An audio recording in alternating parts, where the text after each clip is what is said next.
Agentes e ABR, o resumo semanal de inteligência artificial para quem opera além do piloto.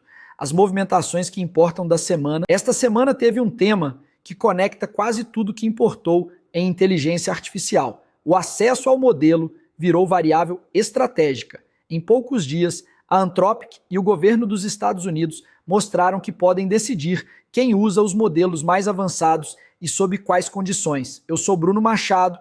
Nos próximos minutos, eu trago 3 movimentos da semana, mais uma nota de fechamento e o que cada um significa para quem opera tecnologia além do piloto. A linha que costura tudo é simples de anunciar e difícil de administrar. Acesso, medição e dependência viraram decisões de arquitetura.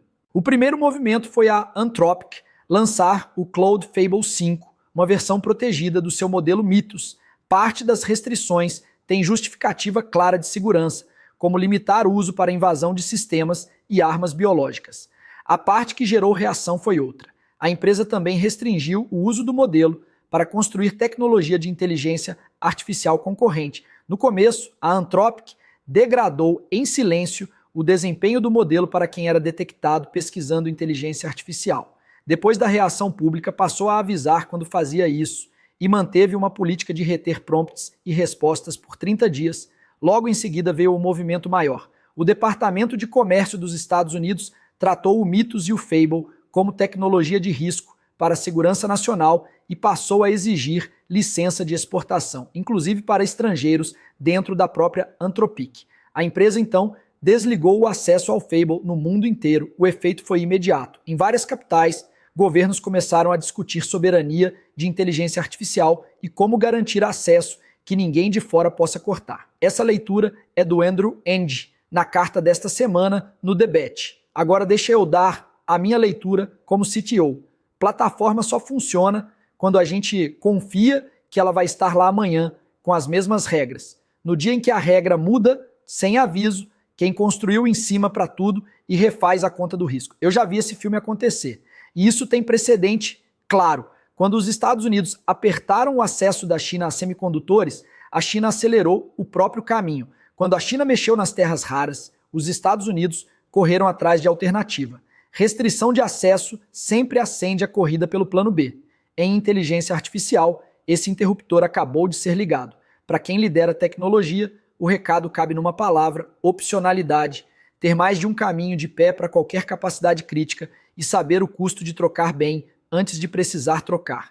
Na minha operação pessoal, eu já rodo mais de um modelo e mais de uma conta. Acesso, para mim, entrou na conta como risco de continuidade. Eu quero saber qual fluxo para se um provedor cair amanhã e em quanto tempo eu religo em outro. Isso já pareceu preciosismo de quem gosta de redundância. Essa semana virou requisito de quem leva produto a sério. O segundo movimento é mais técnico e atinge direto quem coloca inteligência artificial em produto. Antes de a Anthropic recolher os modelos, várias organizações independentes tentaram avaliar o Fable 5 e não conseguiram medir a capacidade real dele. O motivo? Classificadores filtravam cada prompt antes de chegar ao modelo. Perguntas de cibersegurança, biologia e engenharia de modelos eram recusadas ou respondidas por um modelo mais fraco, o Opus 4.8 no lugar, muitas vezes sem deixar isso claro na resposta. Os números mostram o tamanho do efeito. A Artificial Analysis registrou cerca de 8% de respostas desviadas para o modelo mais fraco. A Vals AI publicou 2 notas para o mesmo modelo, uma contando as recusas como falha. Num teste de ciência de nível de pós-graduação, a precisão caiu de 93% para 55% quando a recusa contava como erro, e a fundação do ArcPrize preferiu não rodar a avaliação, para não expor o seu conjunto de testes à política de retenção de dados. Isso muda a pergunta que importa.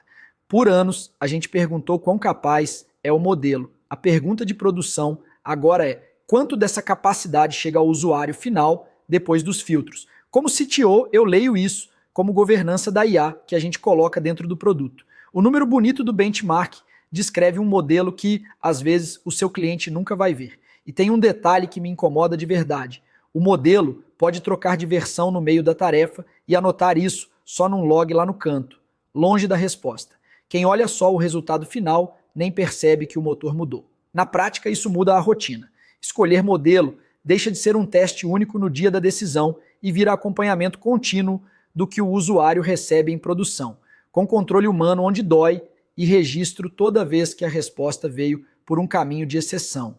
Quando eu escolho um modelo para uma automação, quem decide é o que ele entrega no meu fluxo, com os meus dados, do meu jeito. O benchmark abre a conversa. O comportamento em produção é o que fica.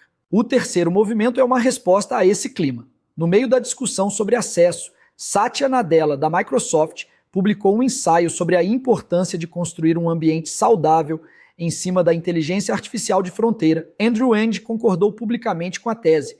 A ideia central tem base histórica concreta. A inteligência artificial avançou rápido porque a pesquisa foi compartilhada de forma aberta.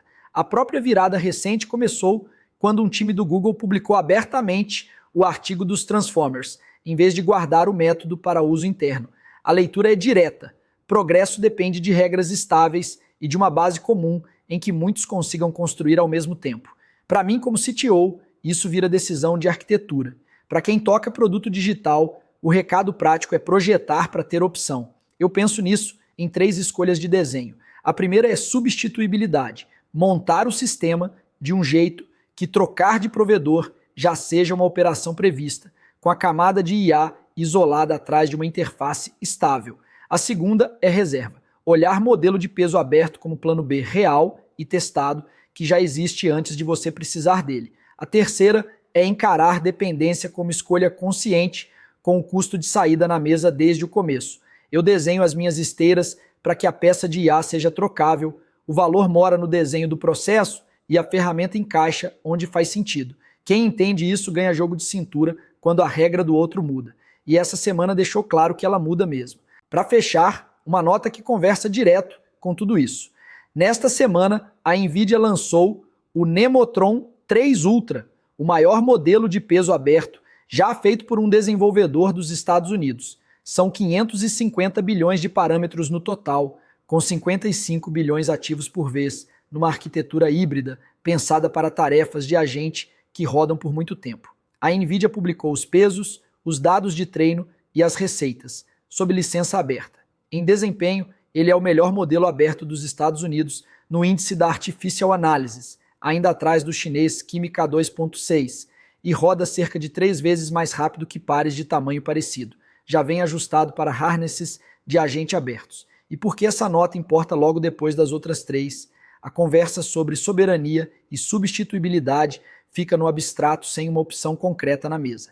Peso aberto, documentado e rápido é bem o tipo de reserva que tira a opcionalidade do discurso e coloca num plano que dá para executar. Como CTO, eu leio esse lançamento como um sinal bem prático. A contingência ficou mais barata e mais real. Ninguém precisa trocar de modelo amanhã por causa dele. O ponto é ter o plano B pronto na gaveta. E contingência testada vale muito mais que aquela que mora só no slide. Juntando os 3 movimentos, a semana deixou um recado para quem lidera a tecnologia. Acesso, medição e dependência agora são decisões estratégicas no mesmo nível de arquitetura e de custo. Quem trata isso como design ganha margem de manobra. Quem terceiriza a decisão fica na mão da regra do outro. Esse foi o resumo da semana. Este foi mais um episódio do podcast Agentes e ABR. Toda terça eu volto com o que importa de verdade em inteligência artificial, sem hype. Até a próxima.